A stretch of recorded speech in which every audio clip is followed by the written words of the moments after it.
waxbarashadu waynoo wanaagi waxbarashadu waynoo wanaagi walaalayaalo wada ogaada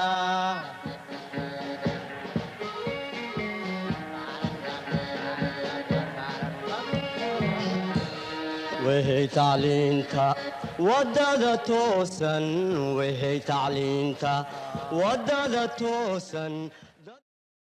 Bonjour chers élèves, nous sommes réunis aujourd'hui pour une séance qui va porter sur quelques conseils pour réussir l'épreuve écrite de la spécialité ressources humaines. Alors quels sont ces conseils? On sait que l'épreuve écrite est de 4 heures et que vous avez une étude de cas qui porte sur une entreprise et où il faudra régler ces problèmes. Alors, la première chose la plus importante, c'est de prendre connaissance du sujet. Okay? On appelle le sujet le contexte. Le contexte est important parce qu'il y a plusieurs informations qui se trouvent à l'intérieur. Alors, qu'est-ce qu'on nous dit ici? Je vous laisse lire.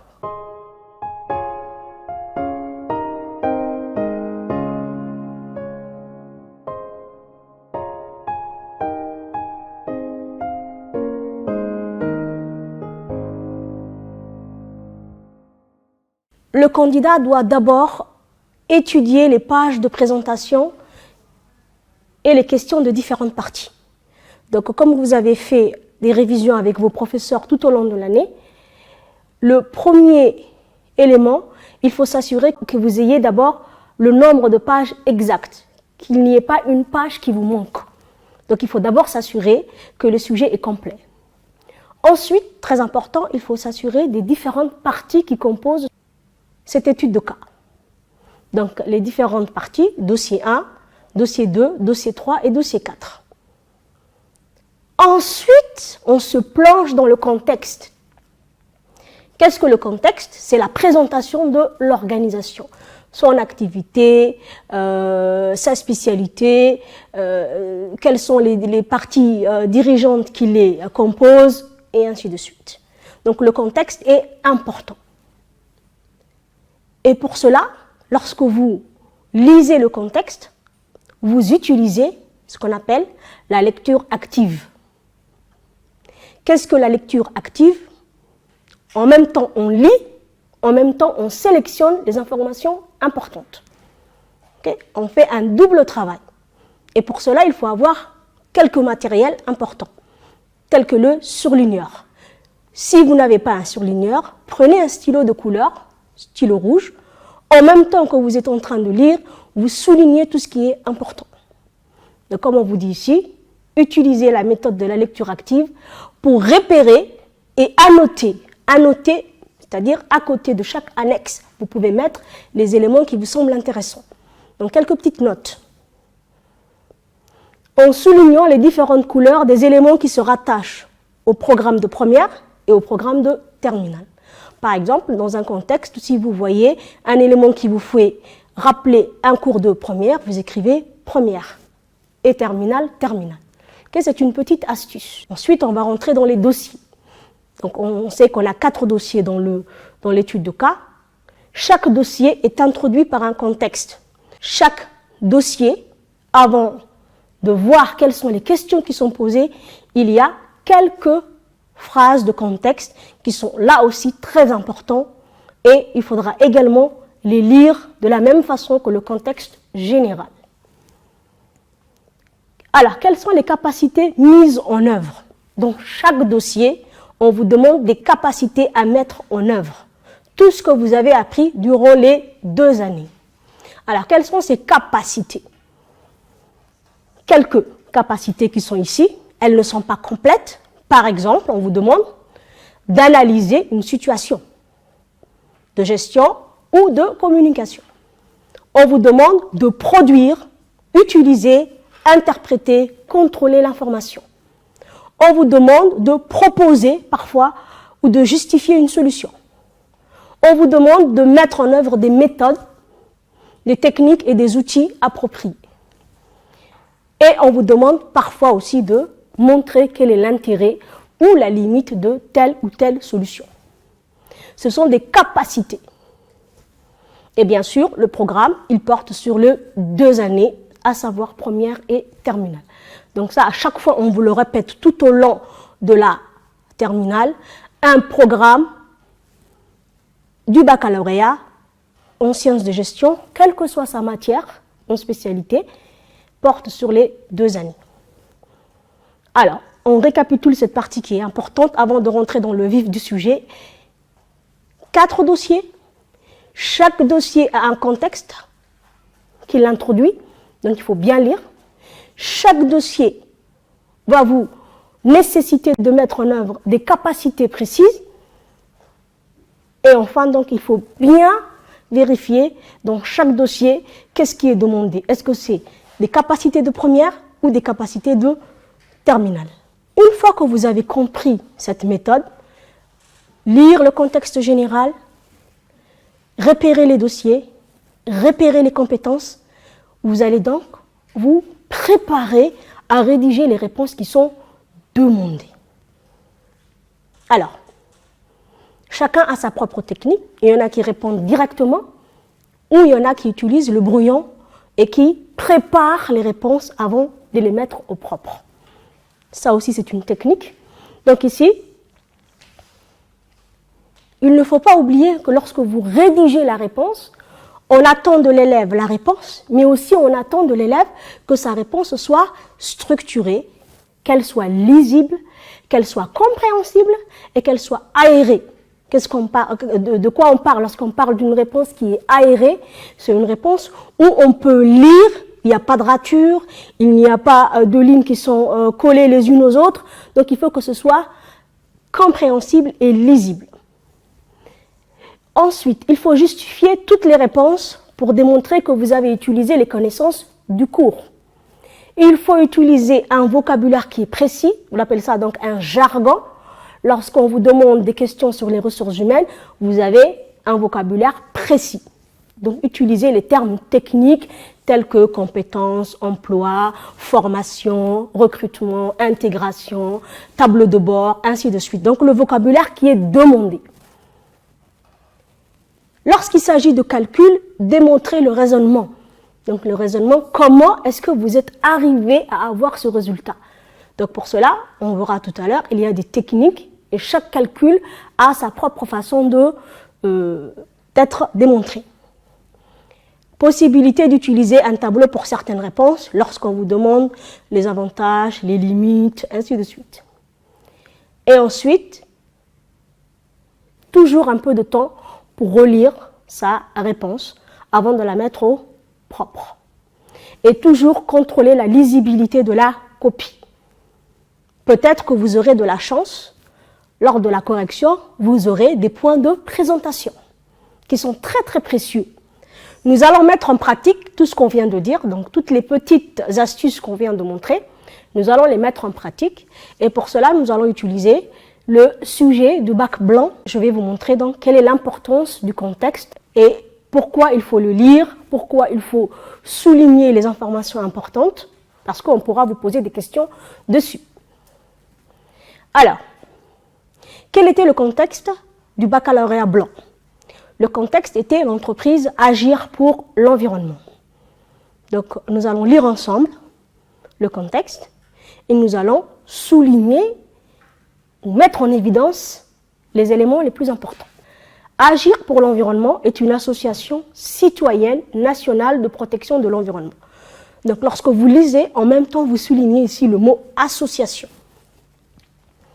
Donc là, ça vous montre déjà de quel type d'organisation s'agit-il. Son but est de mener des campagnes de mobilisation pour la sauvegarde des plages publiques. Donc là, c'est son activité. Qu'est-ce qu'elle fait? Sauvegarde des plages et plantation d'arbres. Son activité. Là aussi, on souligne l'activité. Fondée en février 2017, donc c'est la date de création. Là aussi, on va souligner sa date de création. Par 4 jeunes cadres dynamiques. Donc là, nous avons les créateurs, 4 jeunes cadres dynamiques. Ensuite, regardez la partie ici qui est en rouge. Agir pour l'environnement rassemble désormais 100 adhérents. Et là, on souligne sans adhérents, c'est-à-dire le nombre d'adhérents actuels qui ont accepté donc de soutenir financièrement l'association. Elle souhaite sensibiliser le maximum de Djiboutiens à la cause de l'environnement et de l'écologie. Et ensuite, donc, on lit le reste. L'association projette de faire des actions de grande envergure au niveau national. Donc là, à chaque fois que vous lisez la lecture active, prenez le stylo et soulignez toutes les informations importantes. Alors, pourquoi ce contexte était-il important? Rappelez-vous de la question qui vous a été posée dans le dossier numéro 1. Calculez le taux d'évolution des adhérents de février 2017 à février 2018. C'est-à-dire en une année, est-ce que le nombre a augmenté ou pas? Dans l'annexe 3, on vous avait donné le nombre d'adhérents en 2018. Et en 2018, vous aviez un total de 115 adhérents. Et dans le contexte se trouvait le nombre d'adhérents en 2017 qui était de 100 adhérents. Agir pour l'environnement rassemble désormais 100 adhérents. Entre parenthèses, extrait du contexte de l'organisation. Si vous aviez bien lu le contexte, il vous était facile de faire le taux d'évolution en une année, de février 2017 à février 2018. Mais c'était difficile parce que vous ne vous êtes pas assez concentré sur le contexte. Une fois que vous avez le contexte, 100 adhérents, et en 2018, 115, il était facile de faire le taux d'évolution avec la formule appropriée. Donc voilà pourquoi, lorsqu'on vous donne le sujet, la première chose qu'il faut faire, c'est de ne pas se précipiter sur les dossiers, mais d'abord de lire calmement le contexte, tout en appliquant donc cette fameuse lecture active. Voilà donc pourquoi le contexte était important. Alors, nous allons maintenant voir les capacités attendues dans chaque dossier. Pas de façon globale, mais nous allons faire ça avec les questions qui reviennent les plus souvent. Et quelles sont les méthodologies à mettre en œuvre? Exemple sur la question où vous avez le plus de problèmes, la question qui porte sur l'analyse. Analyser. Lorsqu'on vous demande donc d'analyser, qu'est-ce qu'il faut faire? Alors, il y a deux types d'analyse qui est souvent demandée. L'analyse d'une situation ou l'analyse d'une communication. On va commencer par l'analyse d'une situation. Lorsqu'on parle d'une situation globale et on vous dit analyser l'entreprise, analyser l'activité, analyser la mission, okay, quand c'est quelque chose de global, voilà les trois éléments qu'il faut prendre en compte. Le constat, qu'est-ce que vous voyez? Vous décrivez les faits, décrire ce que vous voyez, de quoi ça parle le document, est-ce qu'on parle de formation, est-ce qu'on parle de donc, quelle est la situation, de quelle organisation, est-ce qu'on parle, c'est constat. Ensuite, conséquences, qu'est-ce qui se passe dans cette entreprise? Est-ce qu'il y a une baisse? Est-ce qu'il y a des démissions? Est-ce qu'il y a une évolution? Qu'est-ce qui se passe dans cette entreprise? Et ensuite, les causes. Qu'est-ce qui a causé ces conséquences? Donc, partout, dans chaque analyse de situation, ce sont les 3 C. Constat, conséquence, cause. Constat, on ne fait que décrire. On se trouve où? Dans quelle entreprise? Quel contexte? De quoi ça parle? Conséquence, que se passe-t-il? Est-ce qu'il y a diminution, récession? Quel est le problème? Et ensuite, identifier les facteurs, les causes qui ont causé le dysfonctionnement. Donc ça, c'est lorsque c'est global. Lorsqu'il s'agit d'une situation de communication, c'est très simple, vous devez, donc l'outil d'analyse doit répondre aux éléments suivants. Lorsqu'il s'agit d'une situation de communication, voici les éléments qu'on ne doit pas rater. L'émetteur, le récepteur, le canal, le code, le type de communication, le message, le contexte, le rôle, statut, enjeu, limite ou obstacle. Tous ces éléments qu'il faut renseigner. exemple concret, toujours qui porte à partir du sujet du bac blanc. On vous avait demandé d'analyser dans un tableau la communication de l'association. Et regardez, on a laissé exprès le nombre de points, 20 points, pour l'analyse de la communication. Donc ici, c'est quels sont les outils qui ont été utilisés par l'organisation. Alors, nous avons, premier outil, SMS, panneau d'affichage, tract et page Facebook. Donc à chaque fois, on vous avait bien spécifié cette fois-ci quelle est la cible de chaque outil, l'objectif et les limites de chaque outil. Donc voilà comment il fallait renseigner. Par exemple, on prendra le SMS. Le SMS est une communication externe. Le public, c'est-à-dire toute personne qui se trouve en dehors de l'organisation. Quel était le canal? C'était par SMS. Quel était l'objectif? Sensibiliser. Et qu'est-ce qui peut se passer comme limite? Ça peut être considéré comme une utilisation abusive, donc le spam, le spamming. Donc, un exemple de situation de communication. Ici, c'était des outils de communication. Autre question qui porte sur la notion de caractérisation. Caractériser. Que veut dire caractériser? Caractériser veut dire donner les caractères propres à quelque chose. Cette question, vous la retrouvez souvent dans le sujet de management, caractériser l'organisation. Donc, quels sont les critères qui permettent de reconnaître l'organisation? Ici, en ressources humaines, vous avez souvent caractérisé un groupe. Donc, quelles sont les caractéristiques du groupe? Typologie du groupe, taille, rôle, statut, fonction. Okay, lorsqu'on caractérise un groupe, voilà. Pour vous montrer un exemple des caractéristiques d'un groupe, nous allons voir l'exemple du bac blanc. La question 2.2, caractériser le groupe cité dans le compte rendu. Donc, typologie du groupe, groupe restreint formel. La taille, 4 personnes, le rôle de chacun et le statut de chacun. Ici, donc, la fonction n'était pas précisée. Autre question qui porte sur le calcul. Quel que soit ce qu'on vous demande de calculer, s'il y a une formule à mettre en œuvre, il faut toujours d'abord noter la formule.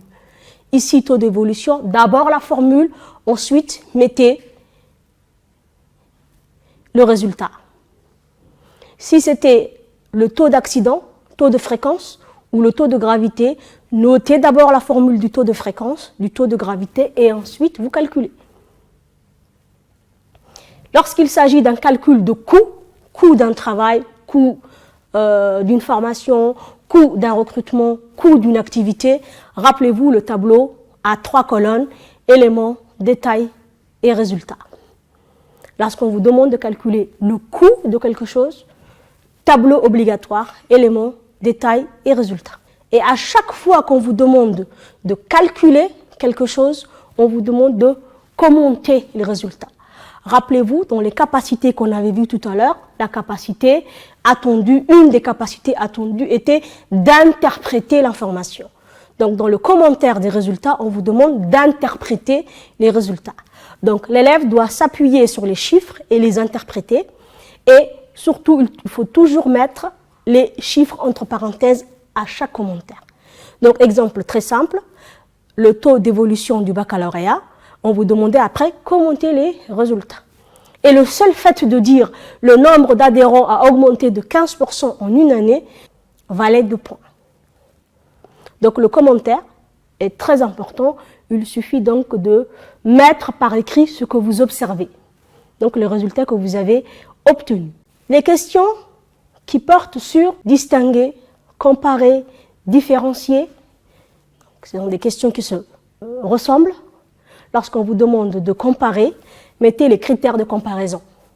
Par exemple, lorsqu'on vous demande de comparer 2 CV d'un candidat, pour choisir lequel est le meilleur, comparez plusieurs critères. Le diplôme, l'expérience, les langues, les logiciels, etc. Donc, il y a des critères de comparaison. Lorsqu'on vous dit différencier, l'élève doit faire ressortir les différences qui existent en utilisant un tableau là aussi. Différence numéro 1, 2, 3, 4. Okay? Donc, utilisez les tableaux lorsqu'on vous demande d'utiliser la comparaison ou la distinction entre deux éléments. Questions qui portent sur identifier, repérer, sélectionner, relever. Ça, ce sont des questions qui sont fréquentes et qui supposent que vous utilisez des annexes qui ont été données dans l'étude de cas. Donc là aussi, on va prendre un exemple du baccalauréat, du sujet du baccalauréat blanc. La question 2.4, relever dans les articles de la Nation les arguments que peut reprendre l'association dans son courrier. Classez-les par catégorie. Ici, on demande juste à l'élève de relever ce qui se trouve dans l'article et de classer par catégorie d'arguments. Okay? Et donc là, les arguments, c'est un cours de terminale. Donc, il existe plusieurs arguments. Là, il y avait les arguments de communauté. Donc, on relève dans l'article. Argument d'autorité, on relève. Argument d'analogie, on relève. Donc, il suffit juste de relever et de classer par catégorie d'arguments. Donc, dans relever, il faut très bien sélectionner les informations essentielles. Question qui porte sur critiquer ou apprécier. Lorsqu'on vous demande donc de critiquer, vous mettez en évidence ce qui ne va pas, les dysfonctionnements, les aspects négatifs. Donc, apprécier, c'est le contraire, vous mettez en évidence les qualités et les intérêts d'un élément. Autre question qui revient souvent, c'est définir ou rappeler. Rappeler ou définir, généralement, ce sont des notions de cours. Donc l'élève ici, il mobilise ses connaissances du cours et il les reformule. Donc soit ce sont des définitions, soit ce sont des éléments de cours qu'il va reformuler. Question sur les enjeux et les objectifs. Donc deux éléments que les élèves confondent souvent, enjeux et objectifs. Objectif, c'est quel est le résultat que vous attendez d'une action. Par exemple, vous avez fait une action de formation. L'entreprise a fait une action de formation. Quel est l'objectif de cette formation? Pourquoi est-ce qu'on a formé les salariés? Ou il y a eu un recrutement? Pourquoi il y a eu un recrutement? Donc, quels sont derrière chaque action? Qu'est-ce qu'on attend comme résultat? Qu'est-ce qui est attendu? C'est l'attente. L'enjeu, c'est pourquoi est-ce qu'on a fait tout ça? C'est la raison d'être, ce qu'on appelle la finalité. Alors, exemple très simple. Nous allons prendre l'intégration ici. Lorsqu'on parle de l'objectif de l'intégration, pourquoi est-ce qu'on veut intégrer un nouveau salarié? Donc, on l'intègre parce qu'on veut le mettre dans des bonnes conditions de travail. Il faut qu'il apprenne à travailler sur son poste de travail et avec les collègues, les salariés. Enjeu de l'intégration. Pourquoi? Quelle est la raison d'être de l'intégration? L'intégration, c'est suite à un recrutement. Alors, l'intégration, ça permet de voir si le recrutement a été un échec ou une réussite. L'entreprise, elle a fait un investissement dans le recrutement, elle a mis en place des personnes, un budget pour recruter. Est-ce que ce recrutement a été un échec ou une réussite? Alors, comment vérifier ça? On va vérifier à travers l'intégration. Si la personne se sent bien, si elle est bien intégrée, est-ce que le recrutement a été réussi? Sinon, la personne, au bout de la période d'essai, elle ne se sent pas bien, donc elle repart. Donc ici, l'intégration n'a pas été une réussite et le recrutement n'a pas été aussi une réussite. Donc la finalité, c'est de vérifier si l'investissement que l'entreprise a fait a été un échec ou une réussite. Alors, chers élèves, on vient de faire ici un petit récapitulatif de quelques astuces pour réussir l'épreuve écrite de spécialité. Alors, n'oubliez pas d'utiliser ces conseils, ils sont précieux. Je récapitule rapidement. Lorsque vous avez votre étude de cas en face de vous, prenez rapidement le stylo rouge et commencez dès la première page à annoter. Vérifiez si vous avez le nombre exact de pages. Vérifiez si le contexte est compris en soulignant toutes les informations essentielles. Lire les contextes qui se trouvent dans chaque dossier. Repérer le verbe d'action qui est demandé dans chaque dossier. Analyser, repérer, identifier. Et pour chacun, il y a une méthodologie qu'on vient de voir, réviser les méthodologies qui portent sur l'analyse, l'identification, etc. Quand il s'agit de calcul, n'oubliez pas de noter les formules. Les formules sont très importantes. Là aussi, vous pouvez avoir des points là-dessus. Soignez votre présentation de la copie. La présentation de la copie. Il faut que la copie ou les réponses soient lisibles. Vous pouvez avoir des points de présentation. Revoyez vos cours de première. Révisez les cours de première, de gestion, de communication. Et vous allez réussir. Avec tous ces conseils, appliquez-les, révisez dès maintenant et appliquez ces conseils, vous allez réussir. Merci de votre attention et à très bientôt.